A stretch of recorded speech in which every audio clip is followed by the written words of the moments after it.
Hey folks, Greg Sherman, Mr. Bowtie here. Thank you as always for joining us here on YouTube. Make sure you bang home that subscribe button on YouTube so that way you can stay up to date on all the great content going on around the area. And we've got some great content for you as I'm joined by not one, but two national champions. Tristan Clark of Baylor won a national championship last Monday when they beat Gonzaga. And on Sunday night, Kiana Williams won the national championship with Stanford when they held off Arizona. And I guess first off, congratulations, Tristan, and congratulations, Kiana, on the titles.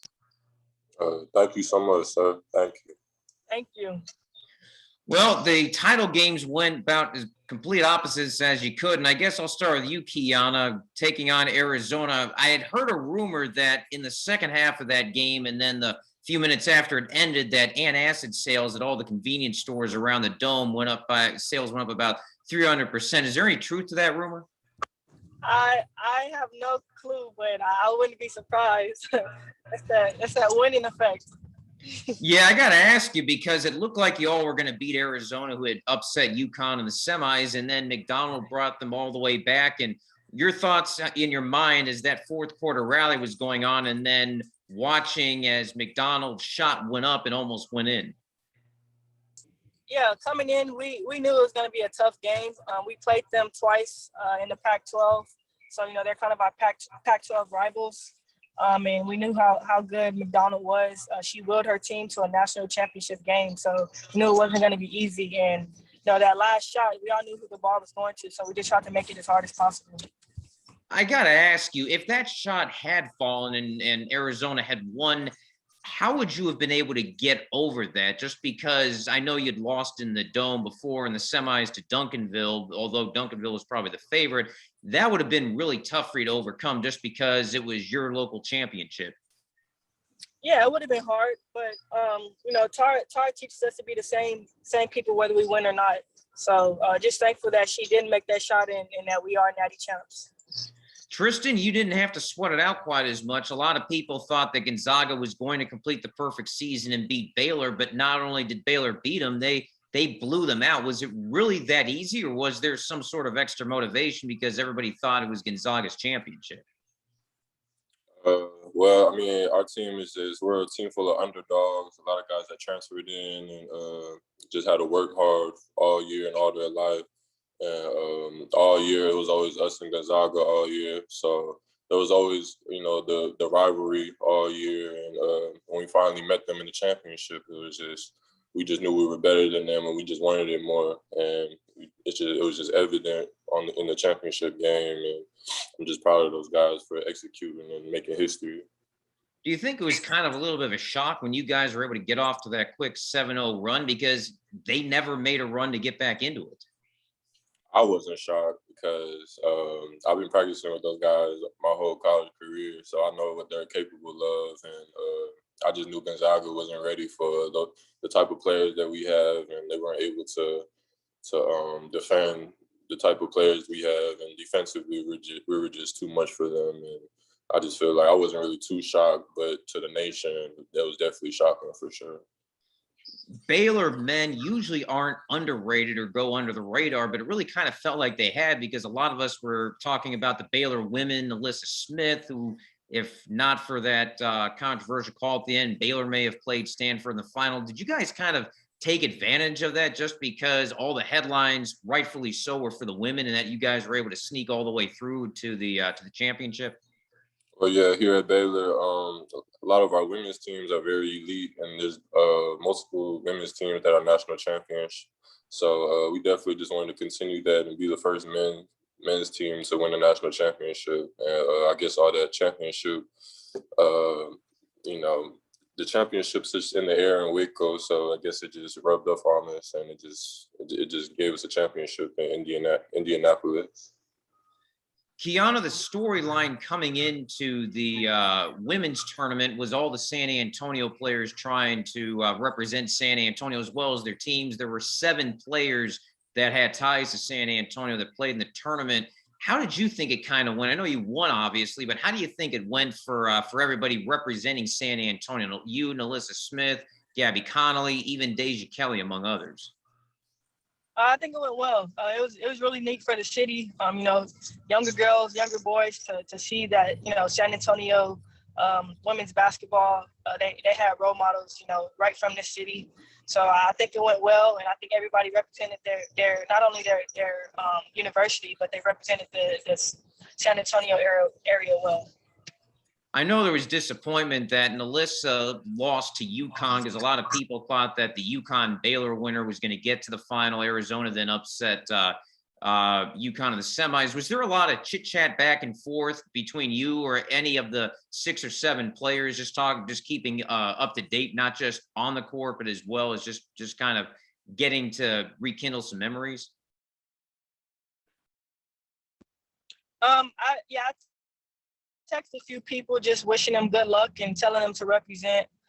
But once the game started, I was just locked in with my team, so I didn't really get to talk to anybody. It was kind of strange because you were in a bubble in your own hometown. Usually you would be playing out at Stanford, then you would for the first 2 rounds, then you go to a regional site before coming to the Dome. And we had talked about, as well as I did with some of the other players, about the fact you got to come home, but you really didn't get to go home and you had to live in a hotel, whereas you probably had not spent much time in a hotel here in San Antonio before that. Yeah, it was unique, but that was the safest way to do it. Obviously we're still living in a pandemic, so staying in a hotel was the smartest thing to do. And I'm just thankful that my team, locked in and we got the job done. What do you think the ramifications from this tournament are going to be on the area girls basketball scene? The fact that you won, the fact that so many players made long runs, and that they really were able to represent, again, not just their teams, but the entire San Antonio area. I just hope we motivate people, motivate, people from the city, from Texas, anybody, just motivate them to, show them that we can be successful. Just, you got to put time in for hard work and go after your dreams. Tristan, I know you stepped away from basketball, but we're still a part of the program at Baylor. I had heard you're going to try to resume your career, which is great news. But what was it like this season, I guess, playing either cheerleader or maybe playing the scout team? What did you do to be able to help out the Bears, not only dominate the Big 12, but also to that national championship?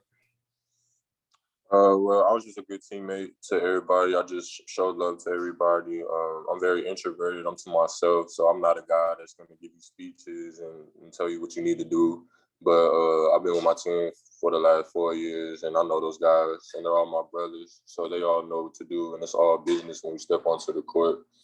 And but this year it was just more of just getting my mental health right, and just making sure I'm okay as a person rather than as a basketball player.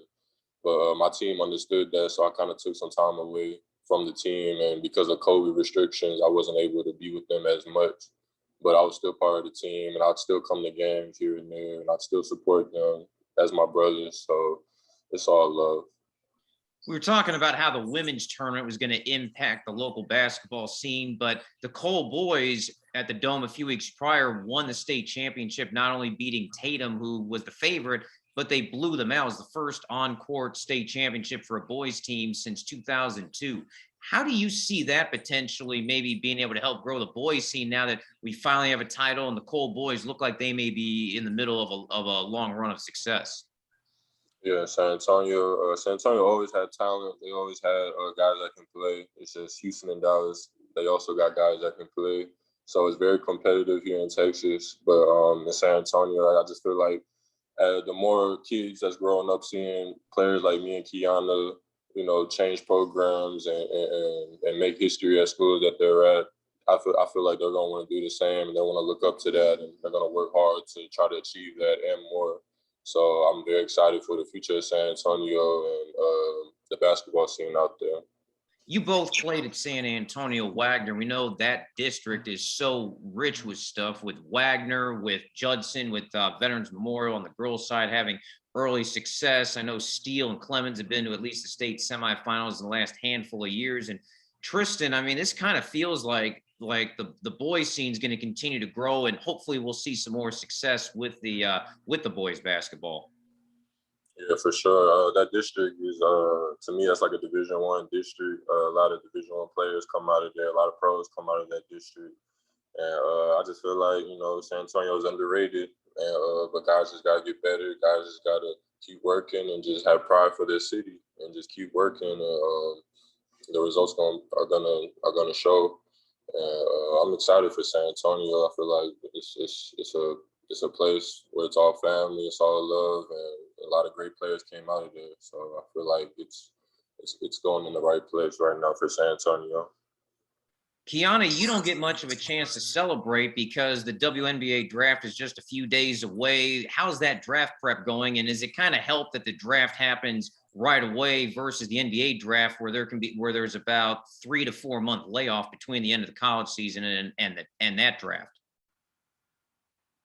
Yeah, it's kind of stressful. I just won a national championship, but I'm less than a week away from being drafted and flying out to my city trying to make a WNBA team. So it's stressful, but it's exciting, and I'm just thankful to be in this opportunity. I haven't really had a moment to just sit back and stuff because it's business. I'm talking to WNBA teams, talking to my agent, interviewing. I've just been so busy, so I haven't really had a moment to grasp what happened on Sunday night. But I'm looking forward to Thursday night hearing my name called.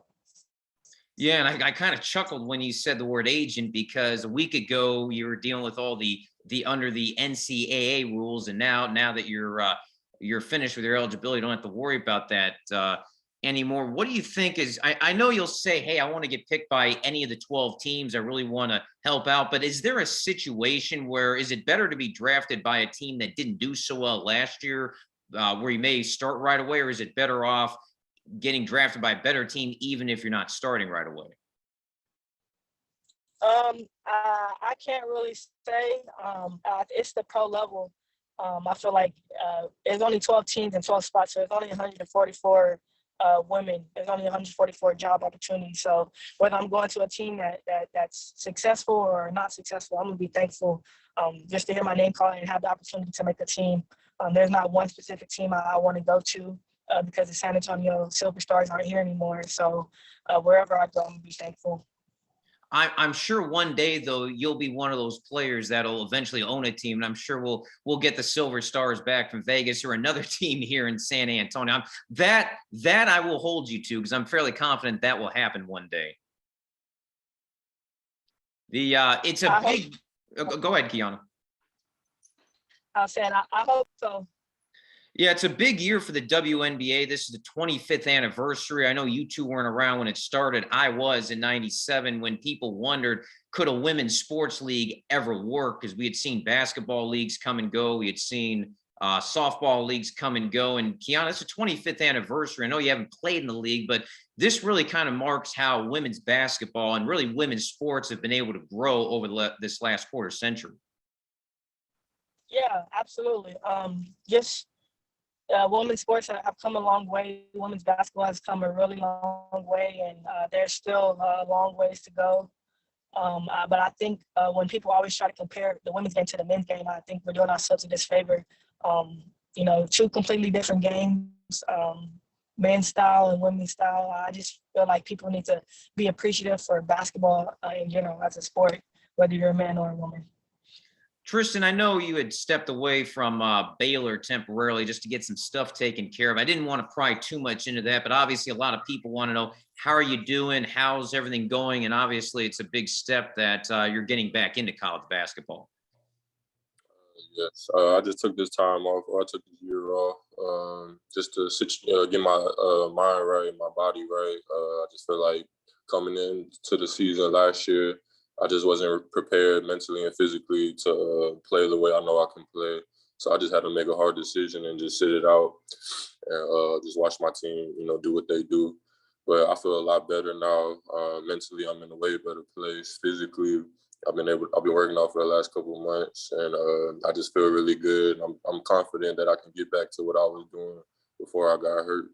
And I just pray every day that everything works out and I find a good spot to go to, and that's going to let me flourish and have fun and play the game that I love. what would be the right spot? Not necessarily a team but per se, but what's the best situation for you? What would be the best setting? I said, well, now, well, with the new transfer rules and stuff, you can't go on visits and you can't, or physically go on visits, and everything, all the recruiting is done over the phone and online. So I just decided that I want to be somewhere close to home. I don't want to go anywhere far. I was kind of maybe trying to decide if I wanted to, but now that I know that you can't take visits or anything like that, it's just everything's over the phone. I'd rather be somewhere close to home. So just somewhere close to home here in Texas, just a good environment, a winning culture, and just guys that love to play basketball and guys that love to win. I feel like there's plenty of schools in Texas that I can go to and make an impact at for sure. Absolutely. I know Jordan Burns. I don't know if you guys ever went up against each other when he was at Marshall. He had a great career at Colgate. He's going to go into the NBA draft. And I know certainly guys like him who played on teams that he was 6-24 as a sophomore at Marshall. He did win a district title, but never got anywhere near the state semis like you did, or even a guy like Marco Anthony who won the national title at Virginia a couple years ago, who had played at Holmes. How do those guys help inspire you and help you be able to continue to grow on your journey? Yeah, well, I mean, the San Antonio talent level when we were coming up, it was very high, and we're very close in San Antonio, and in our city, everybody reps each other, whatever school they're at and whatever program they're at.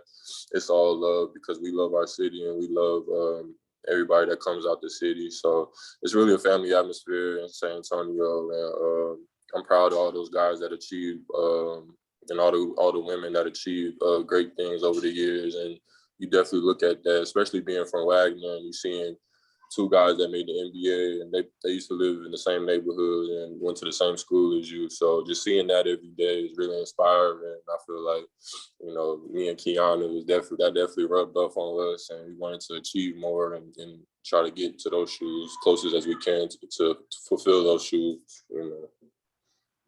Yeah, and I've seen Rodney Clark, who's still coaching the boys at Wagner, and Christina Camacho, who was coaching the women at the time. Those are two people that if you step out of line, they'll get you back into shape. And I know having Rodney Clark as your coach certainly had to help you set you up on this journey. Yeah, Coach Clark, he's a great guy. That's one of my favorite coaches I ever played for. I had a blast playing for him. I only played for him 1 year, but we made history at Wagner that year, and I just love playing for that guy. And I love Wagner, the culture we have there, and it's a family environment there as well. And I'm honored to have been playing for him before, and I hope they have more success in the future. And I'm definitely going to rep Wagner forever. So. And Kiana, of course, Christina Camacho, who I've known forever. She coached you at Wagner, went over to Vets, had quick success with Nalissa Smith. I'm just curious, when you were playing at the Dome, who were you more afraid of if you missed a shot and got back to the bench, Tara Vandermeer or Christina Camacho? I'd say both. They're both really great coaches, and like Tristan said, thankful that I played for them and the impact that they've had on my life. I can't even put into words. So just thankful for Coach Vanderveer and Coach Camacho. I'll get you out of here on this question. I'll start with you, Kiana. Same question. Who would win a game of one-on-one or a game of horse? Kiana Williams or Tristan Clark? You got to bet on yourself. I'm going with Kiana Williams. Tristan to give me a run for my money for sure, but you got to bet on yourself. I respect it, but we know who win in that, so I'm not gonna say too much. But hey, I ain't gonna say too much, but she knows. It's all love, my guy. It's all love. Wow, this is awesome. Well, Kiana, Tristan, thanks so much for joining me. And obviously, Kiana, I'll see you at the when you get picked in a few days. And Tristan, hopefully we'll see you real soon back here in San Antonio, and wish you both the best on your journeys. Sure. Thank you for having me. Thank you.